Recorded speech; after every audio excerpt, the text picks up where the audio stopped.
लोकसभेच्या निकालानंतर आता दिल्लीतील घडामोडींना मोठा वेग आलाय।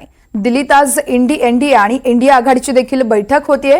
नरेंद्र मोदी, अमित शहा यांच्या अध्यक्षतेखाली एनडीएची बैठक होतीये। तर या बैठकीला एनडीएच्या सगळ्याच खासदारांना उपस्थित राहण्याचं निमंत्रण देण्यात आलंय। तसेच मुख्यमंत्री एकनाथ शिंदे 11 वाजता दिल्लीला रवाना होत आहेत। तसेच या बैठकीला चिराग पासवान तसेच चंद्रबाबू नायडू हे देखील जाणार असल्याचं कळतंय। संध्याकाळी 7:30 वाजता एनडीएची बैठक होण्याची शक्यता आहे। तर दुसरीकडे इंडिया आघाडीची देखील दिल्लीत खलबत होतीये।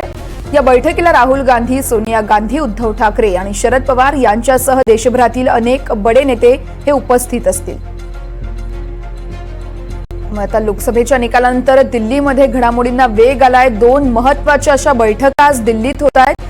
एनडीएची तसेच इंडिया आघाडीची देखील आज बैठक होतीये दिल्लीमध्ये। यावेळेस नरेंद्र मोदी, अमित शहा यांच्या अध्यक्षतेखाली एनडीएच्या बैठकीचं आयोजन करण्यात आलंय। या बैठकीला एनडीएच्या सगळ्याच खासदारांना उपस्थित राहण्यास सांगण्यात आलंय। तसेच मुख्यमंत्री एकनाथ शिंदे हे 11 वाजता दिल्लीला रवाना होणार असल्याचं कळतंय। या बैठकीला चिराग पासवान, चंद्रबाबू नायडू हे देखील जाणार आहेत। तर संध्याकाळी 7:30 वाजता ही बैठक होण्याची शक्यता आहे।